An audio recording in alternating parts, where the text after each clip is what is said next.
Dear friends, chemistry is logical and conceptual subject. If your basic concepts are clear, then definitely you can solve any problem. See this question. Consider the following elements: indium, thallium, aluminium, lead, tin, and germanium. The most stable oxidation states of elements with highest and lowest first ionization enthalpies respectively are. यानी इन सभी elements में आपको सबसे पहले identify करना है कि किसकी फर्स्ट आयोनाइजेशन एंथैल्पी की वैल्यू हाईएस्ट है एंड लोवेस्ट किसका है, और फिर बाद में आपको फाइंड आउट करना है कि उन एलिमेंट्स का most stable oxidation state. So my dear friends, if you want to solve this question you require a knowledge of ionisation enthalpy and inert pair effect. So it's very much simple. See will solve this. तो सबसे पहले देखो हम इसे classify करेंगे group 13 और group 14 के elements में. So if you talk about indium, thallium and aluminium, these are group 13 elements, और लीड, टीन और जर्मेनियम ये है आपके ग्रुप 14 एलिमेंट्स. और अगर आपको बेसिक कंसेप्ट क्लियर है तो आपको पता होना जरूरी है प्यारे दोस्तों कि ग्रुप 13 और 14 में आयोनाइजेशन एंथैल्पी की वैल्यू ज्यादा होती है 14 की. सो ग्रुप नंबर 13 और 14 में आयोनाइजेशन एंथैल्पी की वैल्यू ये 14 की ज्यादा होती है, because we know that as we move from left to right ionisation enthalpy value is increases because size is decreases. तो ग्रुप 14 के एलिमेंट्स लीड, टीन और जर्मेनियम, इनकी आयोनाइजेशन एंथैल्पी की वैल्यू 13 से ज्यादा होती है. अब लीड, टीन और जर्मेनियम में सबसे ज्यादा किसकी है ये फाइंड आउट करने के लिए आपको उनका ऑर्डर बताना जरूरी है. सो ग्रुप 14 में आयोनाइजेशन एंथैल्पी की ऑर्डर होती है कहे सीता गीता प्रभु सुनो.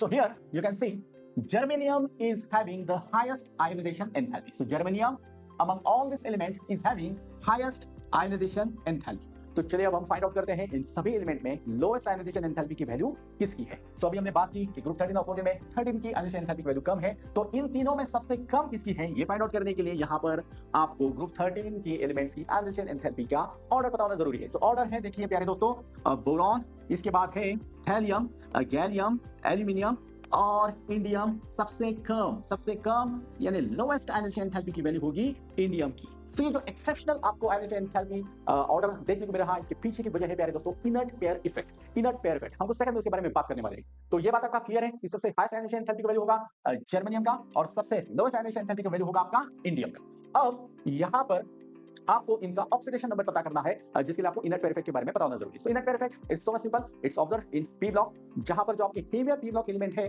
वो अपने ग्रुप ऑक्सीडेशन नंबर से 2 यूनिट ऑक्सीडेशन नंबर कम दिखाते हैं. जैसे अगर हम ग्रुप 14 की बात करेंगे तो ऊपर वाले एलिमेंट्स +4 में स्टेबल है, लेकिन जैसे आप नीचे जाओगे हेवियर पी ब्लॉक एलिमेंट +2 में स्टेबल होते हैं. सो यहाँ पर अगर हम बात करेंगे जर्मेनियम की, तो जर्मेनियम ये आपका लाइटर एलिमेंट है, this is not heavier P block element, this should be stable in +4 oxidation state. यही कंसेप्ट आपका ग्रुप 13 में है, जो आपके लाइटर एलिमेंट है वो +3 में स्टेबल है, लेकिन जो हेवियर है वो +1 में स्टेबल होंगे. तो यहाँ पर इंडियम की अगर हम बात करेंगे तो यहाँ पर ये आपका +1 में स्टेबल है, यानी हाईएस्ट आयोनाइजेशन एंथैल्पी जिसकी है वो +4 में स्टेबल है, लोएस्ट आयोनाइजेशन एंथैल्पी जिसकी है वो +1 में स्टेबल है. यानी आपका आंसर होना चाहिए बी.